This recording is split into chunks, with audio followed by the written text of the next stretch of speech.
I opened the bedroom door smiling, the kind of smile that comes naturally when a man is about to give his wife a gift he has kept hidden for months. But the smile died the instant I saw what was in front of me. Her party dress was bunched around her waist, and he was on top of her so-called brother, the best friend from college she swore was family. For a moment they didn't even notice me standing there. When they finally did, her sharp inhale wasn't remorse, it was annoyance. I didn't yell, didn't storm out, didn't slam the door. Instead, I stepped inside, shut it softly behind me, and said in a steady voice, "Go on. Don't stop on my account." 8 years of marriage. 8 years of building a life together, of private jokes and whispered dreams, of nights that felt like forever. I believed I was the luckiest man alive. I trusted her with everything, my love, my confidences, even my business. I opened my home to him, celebrated birthdays, grilled burgers at the same table, shook his hand countless times, while all along, he was betraying me in the cruelest way. The signs had been there. The late-night wine talks. Her fierce defense of him whenever I questioned boundaries. The phone that always lay face down when she texted. I told myself I was imagining it. That trust meant silencing doubt. But trust, when misplaced, is a blade in the ribs. The shift came 3 months before our anniversary. She returned home smelling faintly of cologne I didn't wear, saying she had been helping him through a crisis. Her eyes flickered, just once, but I saw it. I didn't confront her then. I went quiet. And in that silence, I grew deliberate, precise, dangerous. I called Mark, a private investigator I knew well, someone who owed me.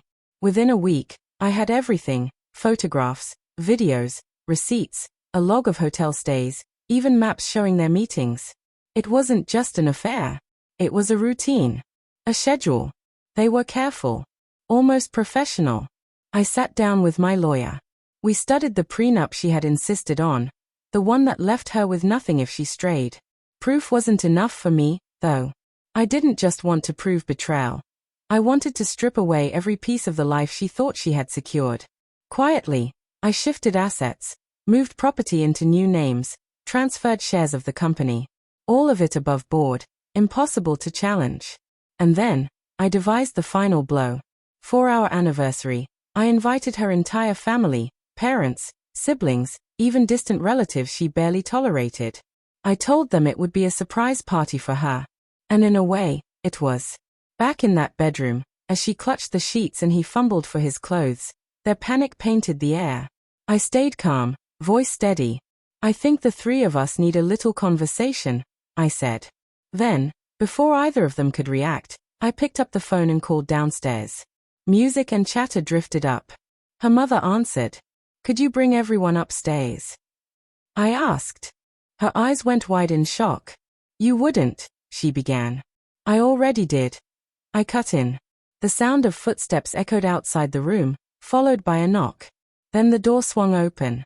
Standing there were her parents, her sister, and 2 cousins, all dressed for the celebration, glasses of champagne in hand. Their cheerful faces froze when they took in the sight before them, her clutching the sheets to cover herself, him half naked, and me leaning calmly against the dresser. I let the silence stretch before turning to her father. "You should see this."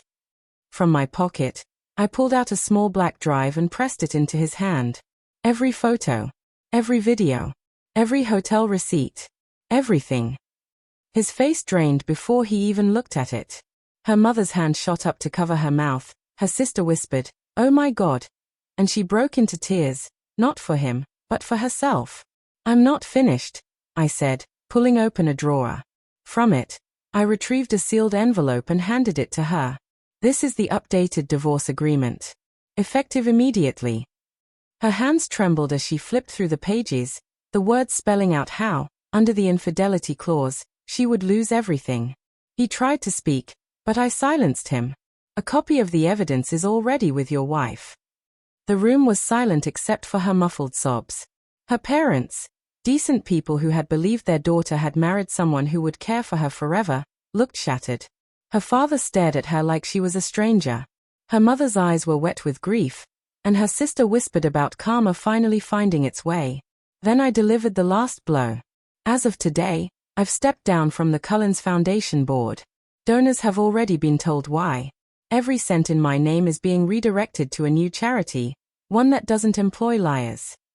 The reality struck them hard. The loss of reputation, of wealth, of pride. I hadn't raised my voice. I hadn't gloated.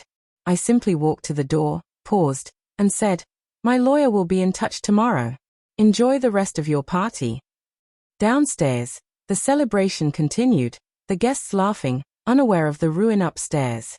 I left, got into my car, and drove away without looking back. 6 months later, the divorce was finalized in just 3 weeks. She moved in with him, but his wife stripped him of everything, leaving him bankrupt. The last I heard, they were living together in a modest rental far from the city, working the kinds of jobs they once sneered at. Do I regret it? Not in the slightest. I gave her trust, loyalty, and love. She returned betrayal. I gave her justice. And when justice comes cold, it freezes everything in its path.